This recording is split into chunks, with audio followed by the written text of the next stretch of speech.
नमस्कार मित्रांनो. 25 मेच्या भागामध्ये लालीची मैत्रीण येते आणि म्हणते, लाली मला तर धक्कोच बसला ग. लाली रडत म्हणते, असं वाटलं नव्हतं ग, असं काही होईल. रडत म्हणते, आईने आम्हाला फसवलं ग. ती म्हणते, म्हणजे तुझ्या लेकाचं लग्नाचं आता सगळं पुढे ढकलणार. लाली म्हणते, बघू काय ते. ती म्हणते, अगं तुझ्या लेकाच्या लग्नाचं काही घडतच नाही आहे. लाली म्हणते, हां मला पण काही कळत नाही.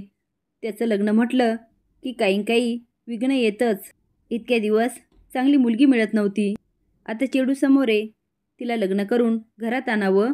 ह्या माझ्या लेकाने ना नसता घोळ घातलेला आहे. ती म्हणती, लाली माझं ऐक, हे सगळं जाऊ दे, आता तुझी आई गेली, पण श्रीनूच्या लग्नाला आणखी उशीर करू नको. अगं गावातील दोघा तिघांची आई मंजूच्या भाचीविषयी माझ्याकडे चौकशी करत होत्या.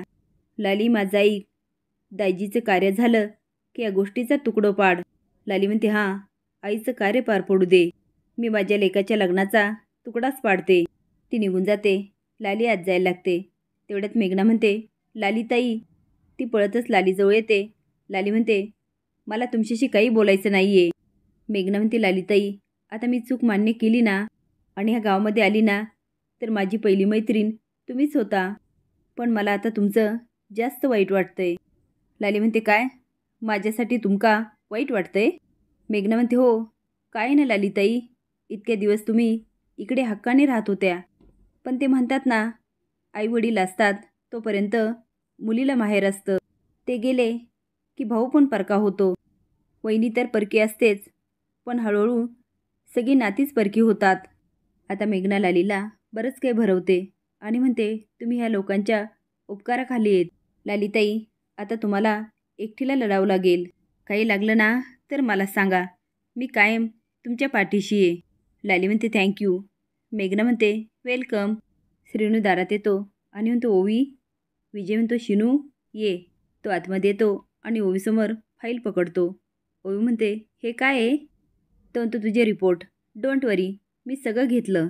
तू पटकन तयारी कर, आज तुझी अपॉइंटमेंट आहे ना, ती चुकवायला नको. ती श्रीनिवास आज जाणं गरजेचं आहे का? तो म्हणतो, हो अगं. ती घरामध्ये अशी सिच्युएशन आहे, ते बरोबर नाही वाटणार. आता शिनू विजयकडे बघतो.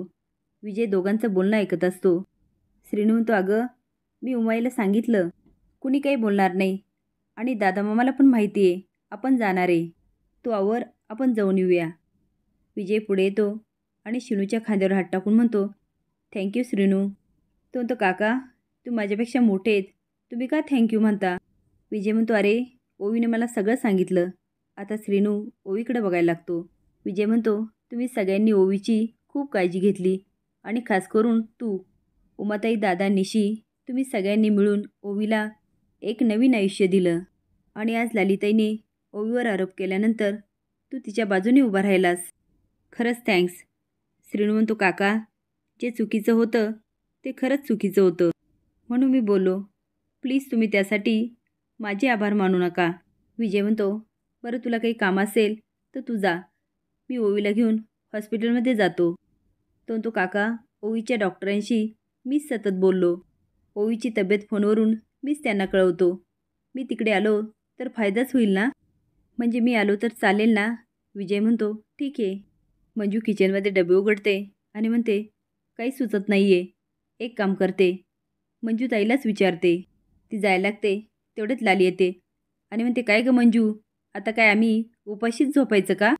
जरा म्हणून कोणाला रीत नाही, सगळे रडतच बसलेत. मंजू म्हणते, अहो उमाताईला बरं नाही वाटत, म्हणून मीच म्हटले तुम्ही आराम करा.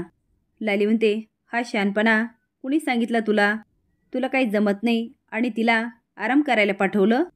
आता ती उमाबद्दल बरंच काय बोलते आणि म्हणते, सासू गेल्यानंतर सगळ्यांनी मनमानी सुरू केली का?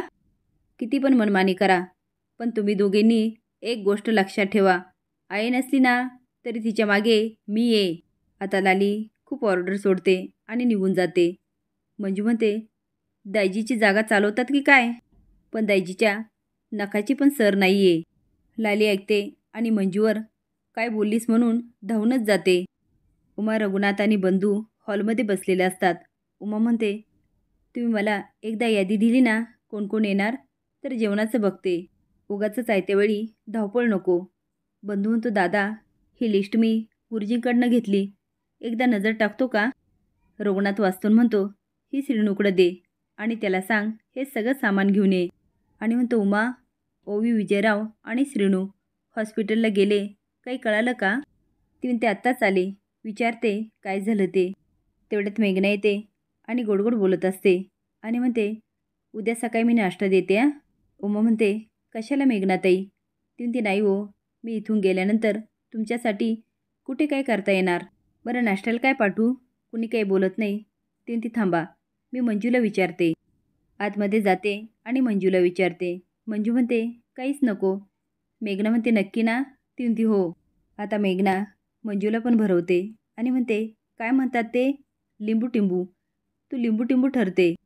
लालिताईंचं कसं आहे, त्या भांडून त्यांचा हक्क मिळवतात.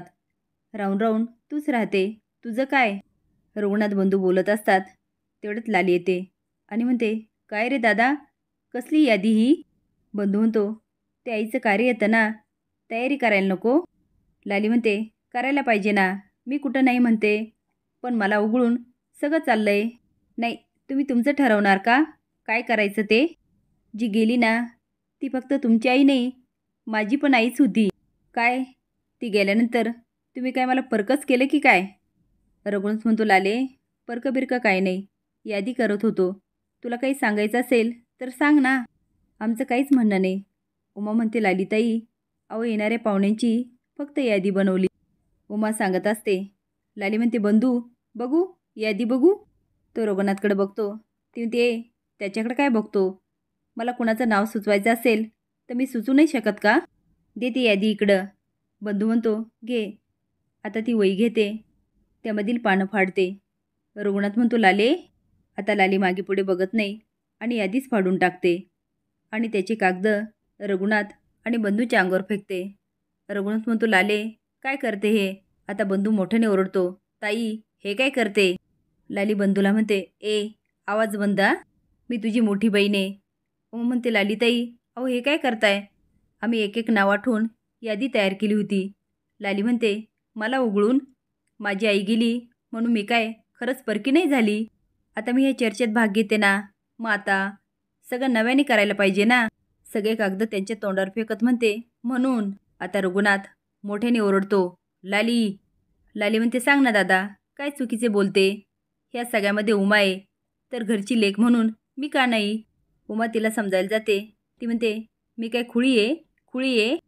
रघुनाथ म्हणतो, लाली, तू म्हणते ना तसं सगळं पहिल्यापासून ठरेल. तू तुझा अधिकार आहे, तुला तो मिळणार.